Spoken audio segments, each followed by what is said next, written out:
देखिए, पिछले वीडियो में हम लोगों ने भारत के संविधान के अंतर्गत राष्ट्रपति का शपथ ग्रहण, राष्ट्रपति पर महाभियोग की प्रक्रिया किस प्रकार से चलाई जाती है बताया था। उसके पहले राष्ट्रपति के संदर्भ में बताया था।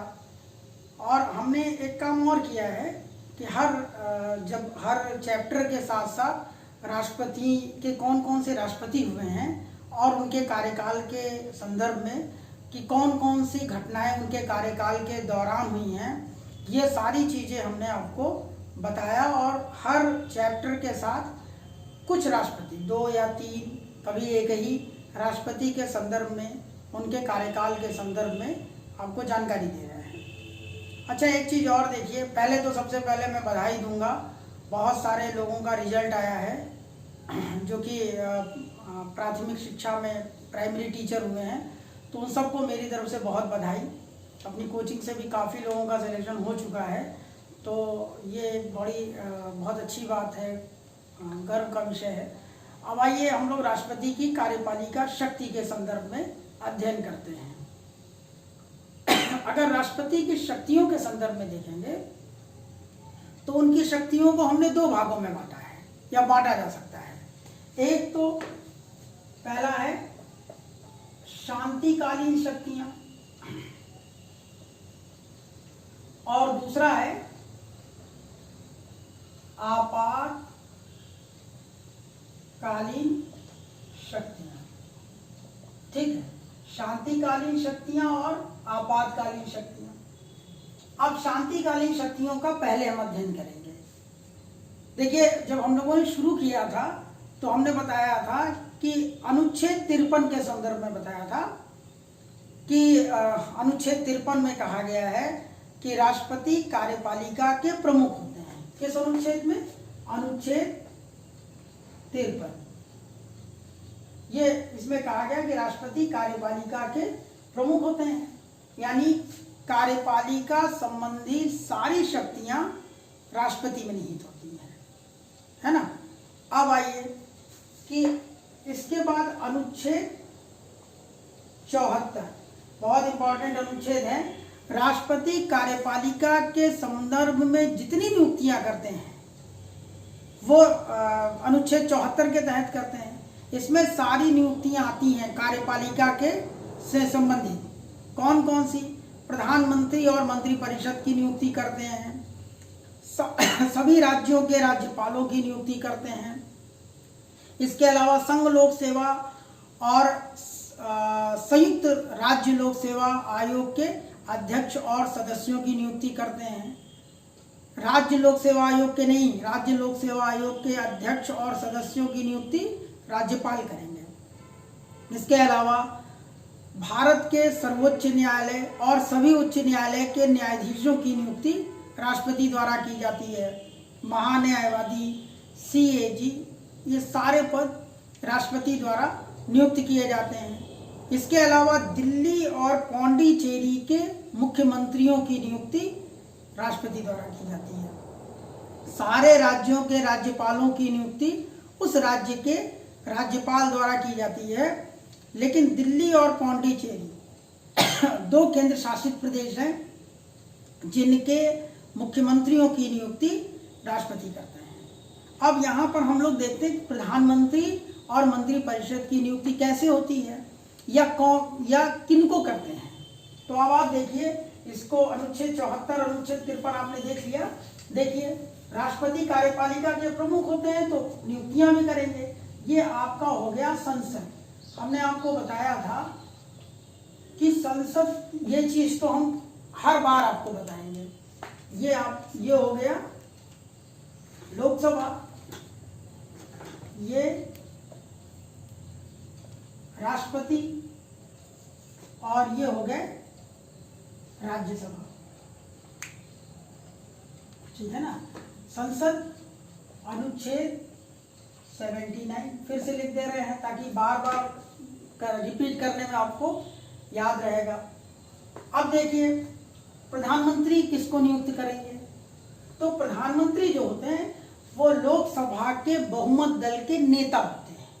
इसको देखिएगा, जैसे लोकसभा में कुल 545 सदस्य होते हैं, तो सरकार उनकी बनेगी जिनके पास 272 सदस्य होंगे। ठीक है, बहुमत हो गया, आधे से अधिक हो गए। अब कभी कभी ये होता है कि 272, मान लीजिए किसी एक पार्टी को 272 नहीं है, तो क्या होगा कि अब इसमें करेंगे, क्या करेंगे, मान लीजिए किसी के पास, इसको हम मिटा रहे हैं, 272 की संख्या याद रख लीजिए कि 272 सदस्य होते हैं। अब मान लीजिए किसी के पास 150 सदस्य हैं, किसी के पास 140, मान लीजिए 140 सदस्य हैं, किसी के पास 132 सदस्य हैं, किसी के पास 120 सदस्य हैं।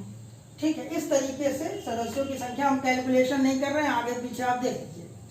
अब देखिए कि सबसे बड़ा दल ये है, तो राष्ट्रपति या तो सबसे बड़े दल को बुलाएंगे, और सबसे बड़ा गुट ये है या सबसे बड़ा गठबंधन ये है। तो अब कुछ सदस्य और रह गए हैं, ये हो गए 52 और 62, 362 और देख लीजिएगा।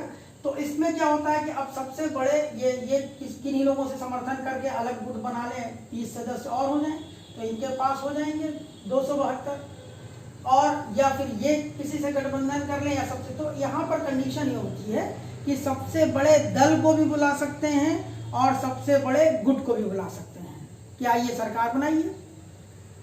अब इसमें यहीं पर राष्ट्रपति का विवेक काम करता है। ये वैवेक की स्थिति हो गई कि राष्ट्रपति अपने विवेक का इस्तेमाल करेंगे, क्योंकि बहुमत नहीं है। अच्छा, इस तरीके की कंडीशन जब आती है, इस तरीके की पार्लियामेंट जब आती है, तो उसको हंग पार्लियामेंट कहते हैं, त्रिशंकु संसद, जहां पर किसी भी दल को पूर्ण बहुमत ना हो। ठीक है, अब मान लीजिए कि सबसे बड़ा दल या सबसे बड़ा गठबंधन को बुलाए, संख्या उनकी 272 हो गई, चाहे सबसे बड़े दल के रूप में हुई हो, चाहे सबसे बड़े गठबंधन के रूप में होगी। तो इनके नेता को राष्ट्रपति प्रधानमंत्री पद की शपथ दिला देंगे। ठीक है, कभी कभी क्या होता है कि इनके नेता को नहीं, राज्यसभा के किसी सदस्य को ये लोग समर्थन कर दें। ध्यान रखिएगा, राज्यसभा के किसी सदस्य को समर्थन कर दें, जैसे कि डॉक्टर मनमोहन सिंह, वो राज्यसभा के सदस्य थे और उनको लोकसभा ने, बहुमत दल ने समर्थन किया था, तो उनको राष्ट्रपति जी ने प्रधानमंत्री की शपथ दिलाई। थे राज्यसभा के, लेकिन लोकसभा के सभी बहुमत दल ने उनको समर्थन किया था। कभी कभी ये होता है कि जिसको प्रधानमंत्री की शपथ दिला रहे हैं वो किसी भी दल का सदस्य ना हो और किसी भी मतलब सदन का सदस्य ना हो, ना तो लोकसभा का सदस्य हो और ना ही राज्यसभा का सदस्य हो, और लेकिन ये लोकसभा का बहुमत दल उस व्यक्ति को समर्थन कर देते हैं। जैसे श्री पीवी नरसिम्हा राव जब प्रधानमंत्री बने थे, तो वो किसी भी सदन के सदस्य नहीं थे, ना तो लोकसभा के सदस्य थे और ना ही राज्यसभा के सदस्य थे। तो उनको जो है लेकिन लोकसभा का जो सबसे बड़ा दल था, कांग्रेस उस समय का, उन्होंने समर्थन किया कि हम इनके नाम की सहमति देते हैं। प्रधानमंत्री जी, राष्ट्रपति जी ने श्री पीवी नरसिम्हा राव को प्रधानमंत्री पद की शपथ दिला दी। इसके बाद शर्त ये होती है, ये नियम है कि उसको 6 महीने के अंदर किसी न किसी सदन से चुनकर आना होता है, चाहे लोकसभा से चुनकर आए और चाहे राज्यसभा से चुनकर आए। तो श्री पीवी नरसिम्हा राव इसके बाद 6 महीने में आंध्र प्रदेश की एक सीट थी, जहाँ तक मुझे याद आ रहा, नांदयाल की सीट थी लोकसभा की, तो वहाँ से फिर वो चुनकर आए थे। तो इस तरीके से ये क्लियर हो गया कि राष्ट्रपति बहुमत दल के नेता को प्रधानमंत्री पद की शपथ दिलाते हैं, और बहुमत दल का नेता कोई आवश्यक नहीं कि लोकसभा का सदस्य हो, वो किसी भी सदन का सदस्य हो सकते हैं।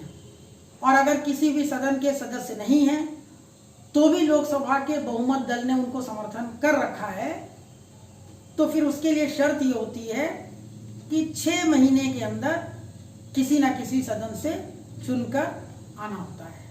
क्लियर?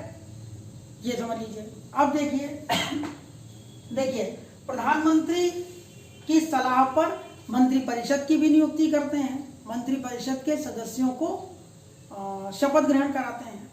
एक बात ध्यान रखिएगा, बड़ा इंपॉर्टेंट चीज है कि मंत्रिपरिषद के जो सदस्य होते हैं उनको शपथ राष्ट्रपति दिलाते हैं, लेकिन उनके विभागों का बंटवारा प्रधानमंत्री जी करते हैं। अब इसको थोड़ा सा देख लीजिए।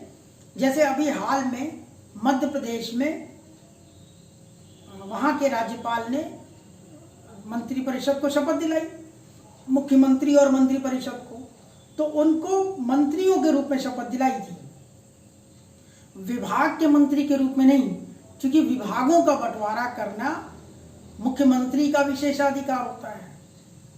इसी तरीके से केंद्र में जब प्रधानमंत्री और मंत्रिपरिषद को राष्ट्रपति जी द्वारा शपथ दिलाई जाती है तो उनके विभागों का बंटवारा प्रधानमंत्री करते हैं। वो 2-3 दिन 4 दिन बाद जो है प्रधानमंत्री मंत्रिपरिषद के सदस्यों के विभागों का बंटवारा करते हैं। तो इस तरीके से मंत्रिपरिषद गठित हो जाती है। अब आइए, अच्छा एक चीज और देख लीजिए, बहुत इंपॉर्टेंट है, कई बार क्वेश्चन आता है, ये आगे भी हम बताएंगे कि जो पूरा मंत्रिपरिषद जो होता है, पूरा मंत्रिपरिषद वो लोकसभा के प्रति उत्तरदायी होता है। ध्यान रखिएगा, लोकसभा के सामूहिक उत्तरदायित्व, मंत्रिपरिषद का लोकसभा के प्रति सामूहिक उत्तरदायित्व होता है।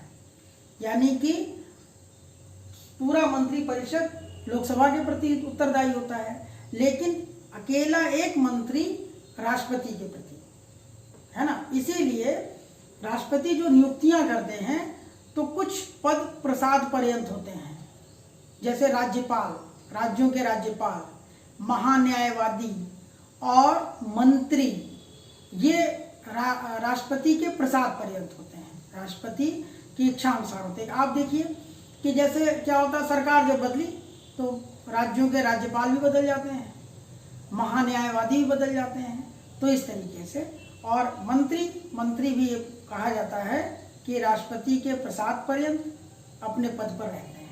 ठीक है, अब आइए, हमने अनुच्छेद 74 बता दिया कि किस प्रकार से नियुक्तियां होती हैं, ये भी बता दिया कि दिल्ली और पौंडीचेरी के मुख्यमंत्री, ध्यान रखिएगा ये पॉइंट कई बार रिपीट कर रहे हैं कि दिल्ली और पौंडीचेरी के मुख्यमंत्रियों की नियुक्ति राष्ट्रपति द्वारा होती है।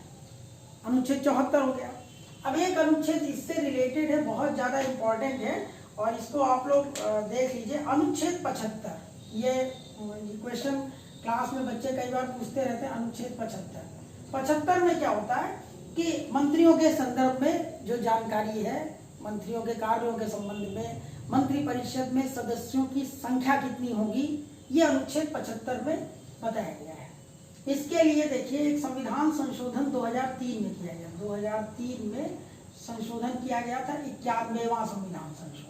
ठीक है, 91वां संविधान संशोधन, और इसमें कहा गया था कि मंत्रिपरिषद के सदस्यों की कुल संख्या लोकसभा, इसको हम लिख भी दे रहे हैं ताकि याद रहे, लोकसभा के सदस्यों की कुल संख्या का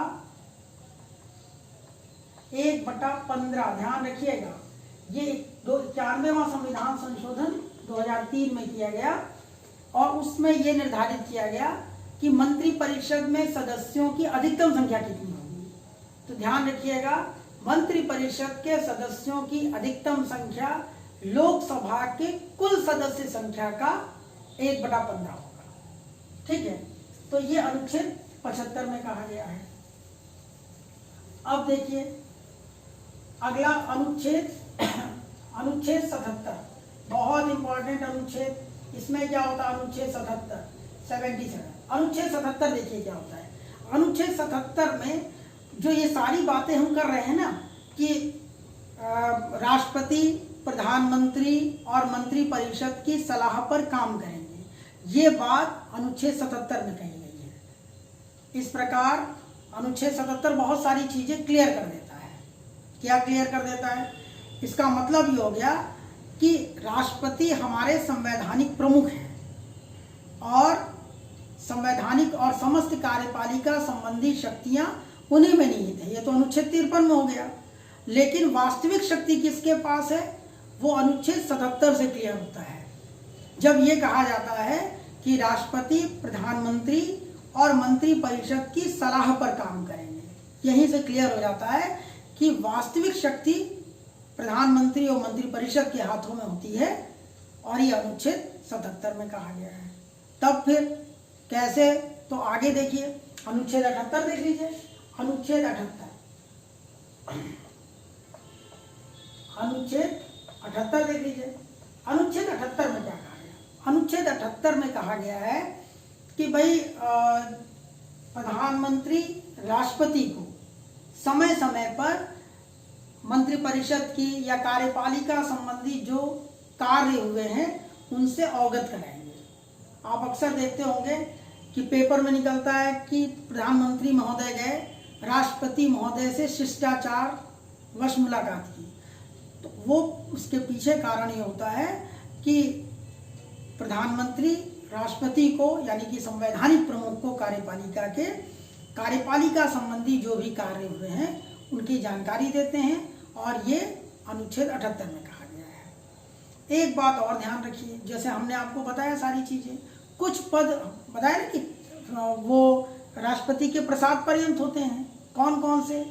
तो महान्यायवादी, राज्यों के राज्यपाल और केंद्र के सभी मंत्री, ये प्रसाद पर्यंत होते हैं, राष्ट्रपति की इच्छा पर निर्भर करते हैं।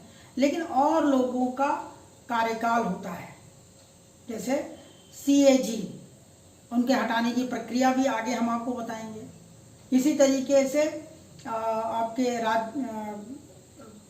सर्वोच्च न्यायालय के मुख्य न्यायाधीश या अन्य न्यायाधीश, उच्च न्यायालय के मुख्य न्यायाधीश या अन्य न्यायाधीश, ये नियुक्तियां तो राष्ट्रपति द्वारा होती हैं। उनके नियुक्तियों के प्रावधान भी हम आपको बताएंगे किस प्रकार से होता है, लेकिन कार्यकाल निश्चित होता है और उनके हटाने की प्रक्रिया भी अलग होती है। ठीक है, तो ये हो गया आपके कार्यपालिका संबंधी शक्तियों का निर्धारण। एक बात और बताना चाहूँगा, हमने आपको बताया था कि संघ लोक सेवा आयोग के अध्यक्ष और सदस्य राष्ट्रपति द्वारा नियुक्त होते हैं।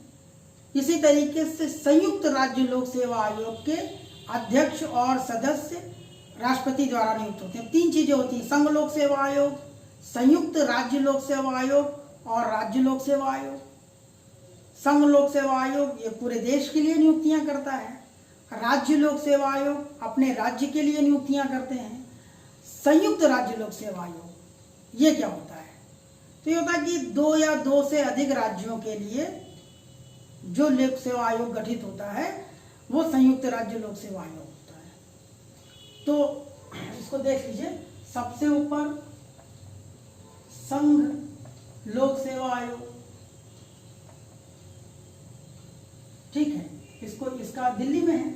उसके बाद होगा संयुक्त राज्य लोक सेवा आयोग, और तीसरा हो गया राज्य लोक सेवा आयोग, है ना। तो संघ लोक सेवा आयोग तो दिल्ली में हो गया, पूरे देश भर के लिए नियुक्तियां करते हैं। संयुक्त राज्य लोक सेवा आयोग 2 या 2 से अधिक राज्यों के बीच में, जैसे पूर्वोत्तर राज्य हैं, असम, मेघालय, त्रिपुरा, मिजोरम वगैरह, तो ऐसा कभी ये होता है कि 2 या 2 से अधिक राज्यों के लिए एक लोक सेवा आयोग हो जाए तो ये संयुक्त राज्य लोक सेवा आयोग हो गया।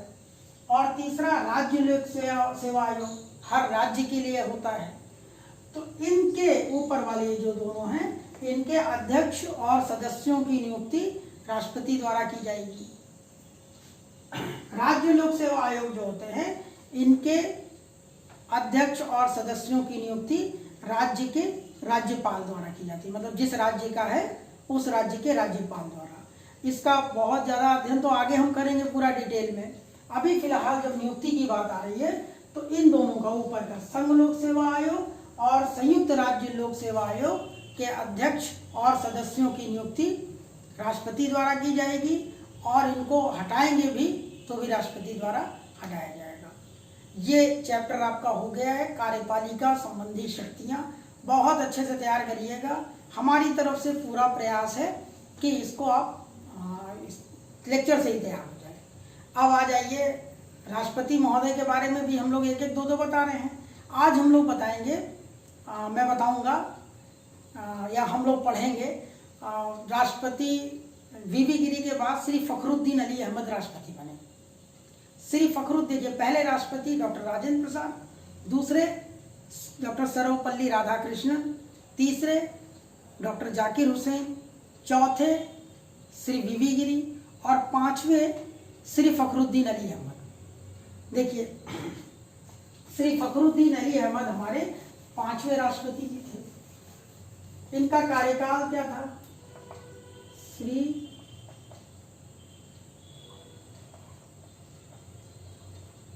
फखरुद्दीन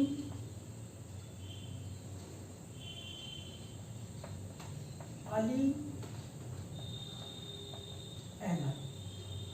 ठीक है, ये देखिए कि इनका कार्यकाल था 24 अगस्त 1974 से और 11 फरवरी 1977।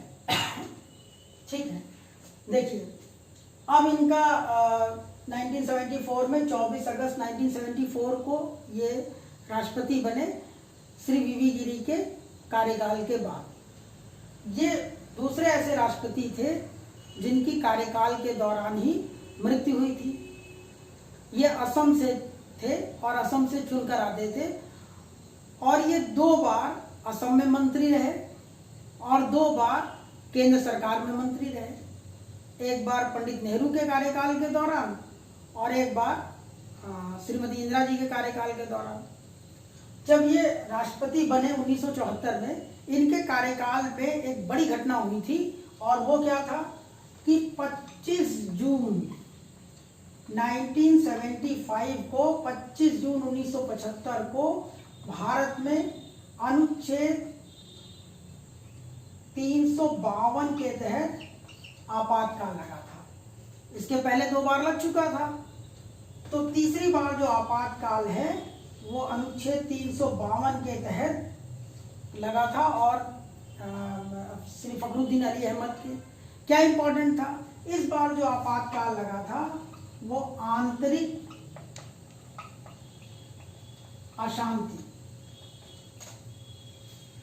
अशांति के आधार पर लगा था। क्यों लगा था? क्योंकि श्रीमती इंदिरा गांधी के विरुद्ध, श्रीमती इंदिरा गांधी रायबरेली से इलेक्शन लड़ती थी और उस समय के जो विपक्ष के नेता थे श्री राजनारायण, उन्होंने इंदिरा जी को पराजित कर दिया था। तो पराजित क्या कर दिया था? पराजित तो वही हुए थे, लेकिन कोर्ट ने ये कह दिया था, इलाहाबाद हाई कोर्ट ने, कि ये जो इलेक्शन में धांधली हुई, इस तरीके का निर्णय आया था। उसके बाद श्रीमती इंदिरा गांधी ने राष्ट्रपति श्री फखरुद्दीन अली अहमद को ये कहा कि राष्ट्रपति शासन लगा दें और राष्ट्रपति शासन लग गया। इसके बाद क्या हुआ कि पहली बार आंतरिक अशांति के आधार पर राष्ट्रपति शासन लगा, पहली और अंतिम बार कह लीजिए। क्योंकि इसके बाद क्या हुआ कि 1944वां जब इसके बाद इलेक्शन हुआ तो इंदिरा जी इलेक्शन हार गई और जनता पार्टी की सरकार आई। जनता पार्टी, ध्यान रखिएगा, जनता पार्टी की सरकार आई और 1978 में 44वां संविधान संशोधन 1978 में किया गया और इसमें ये आंतरिक अशांति शब्द हटा दिया गया और इसके स्थान पर एक शब्द जोड़ा गया, सशस्त्र विद्रोह। ठीक है, तो ये ध्यान रखिएगा, श्री फखरुद्दीन अली अहमद के कार्यकाल में आंतरिक अशांति के आधार पर अनुच्छेद 352 के तहत 25 जून 1975, ध्यान रखिएगा, आपातकाल लगाया गया।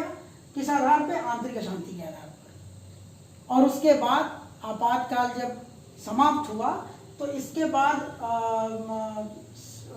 44वां संविधान संशोधन किया गया 1978 में और ये आंतरिक अशांति शब्द हटा दिया गया और उसके स्थान पर सशस्त्र विद्रोह ये शब्द जोड़ा गया और इस प्रकार से पहली और अंतिम बार आंतरिक अशांति के आधार पर राष्ट्रपति शासन लगाया गया था।